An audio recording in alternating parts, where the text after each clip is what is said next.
Hello, and welcome to CECL Radio, a chance to talk through all kinds of topics about CECL. I'm Susan Weber, 26-year banker, experienced in all things CECL and credit risk, and I'm joined today by my colleague and friend, David Stone. Welcome, David. Hey, thanks for having me back, Susan. It is so good to see you. And just by way of quick introduction before we get into today's discussion, I just want to let the listeners know David is a manager in our financial services practice group. And listeners may know David as host of our Lender Series or our Financial Institutions in the Know podcast, which we do quarterly. And together we've been working a lot on ESG related items, right, David? Yeah, which leads us to our discussion today, right? Oh, really? So what topic are we tackling today? Well, so I was thinking, there's a lot around climate change, climate risk testing, and of course, the potential, or I assume potential tie-in to CECL as well. Oh, there is always a potential tie-in to CECL.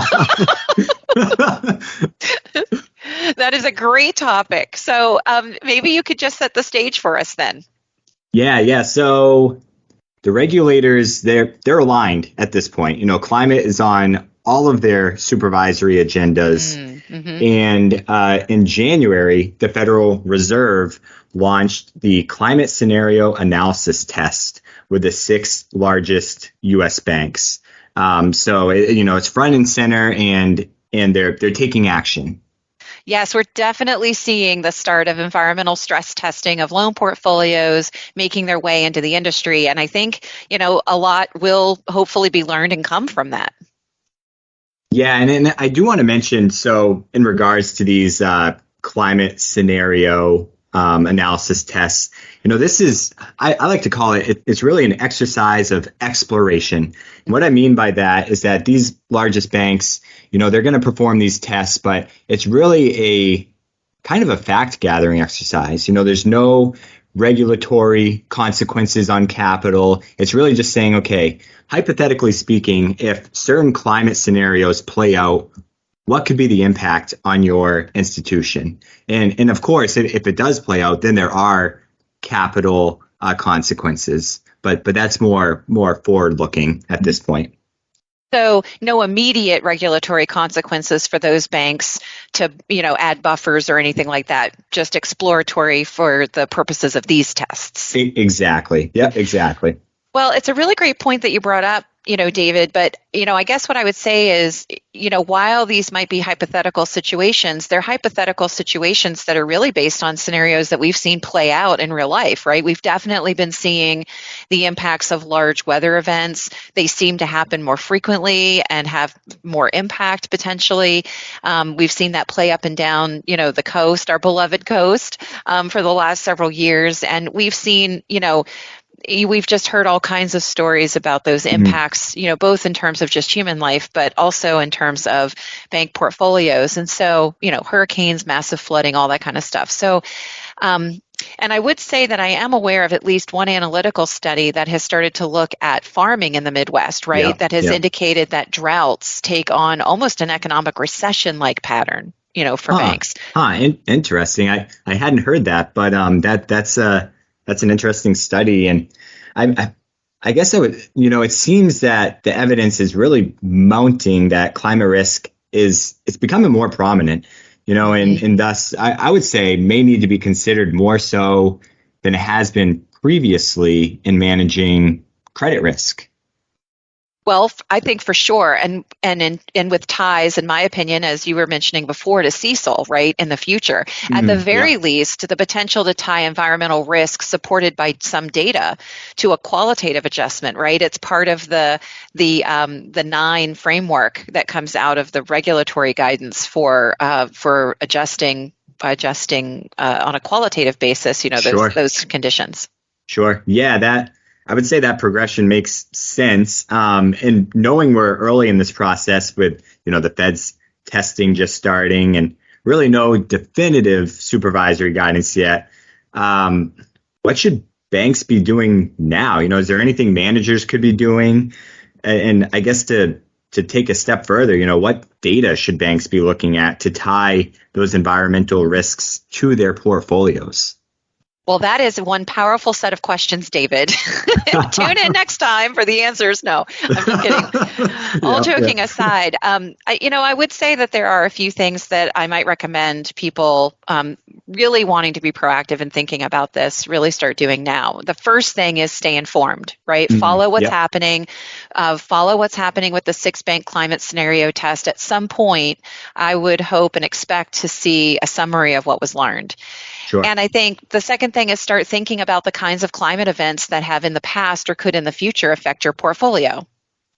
Yeah. And if I could just jump in there, sure. It's not even just what has historically affected your portfolio, right? I mean, we're starting to see the emergence of maybe weather events that haven't really been of concern in certain regions start to become a concern, start to occur and become more frequent and more impactful. So, you also need to look at recent history and start to look at trends, what trends are valid and need to be considered going forward. That is an excellent point, and it really leads in nicely to sort of that third point, and that is network with other credit risk managers, right, whose portfolios may have been impacted more recently and more directly than you by some of those climate or weather-related events, right, so that you gain some insight through those conversations in what's coming. So really purposefully do some networking. Yeah, and to add on that, network with your borrowers too, right? What are they preparing for or seeing on the climate front? What are they seeing on the front lines that's impacting their business operations, their strategy? That's ultimately going to have an impact on your climate and credit risk at your institution as well. That's exactly right. And I think, probably the fourth thing that I might highlight is start framing out now the kinds of data that you might want to collect, not just once or periodically, right? Not just for sort of a one point in time test, but start thinking broadly, on an ongoing basis, what is that going to look like? And start mapping out that process for doing it.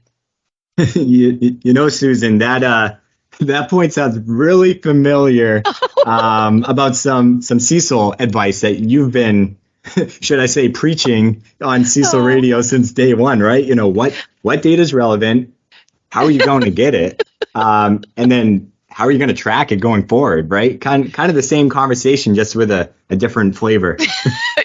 It's interesting that you pick up on that, David. I mean, basically, maybe I have one sentence of advice that I use all the time in all kinds of scenarios. It's just really, really pertinent. But seriously, it really is about education, preparation, and planning, right? So you are ready, ready to start thinking about the risks that you could be faced with and having to quantify, and doing it in a way that prepares you for it so that you are able to just turn it on and go and not be reactive to it. Really, the best data to anchor a qualitative adjustment, it's really true, right? It's relevant, consistent, reliable, and timely. And that's what we should be focused on. Yeah, and I'll add, and auditable as well, right? As the auditor point. In me.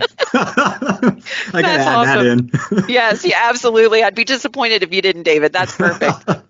Certainly an important emerging topic to stay on top of. And, I recognize this is a quick hitter podcast today, but, this is definitely a timely topic, and we wanted to get this in front of you folks, given the recent developments. And, there's no doubt that we'll have updates as the year progresses, either here on CECL Radio or through our In the Know podcast series that Susan referenced at the top of this podcast. And I have to plug our Ask the Advisor feature on the website. Certainly if you have any questions, that's a great feature to use. But, feel free to reach out to any of the Barry Dunn team members as well. And we'd be happy to chat further on this topic. Great. And David, thank you so much for being here. To our listeners, we will make sure that we put that link to the Ask the Advisor feature as part of our podcast description. And, thanks again so much for joining us in the CECL conversation, David. It was really great to have you here. And I always love doing these with you. Yeah, thank you, Susan. Likewise. It's been a lot of fun.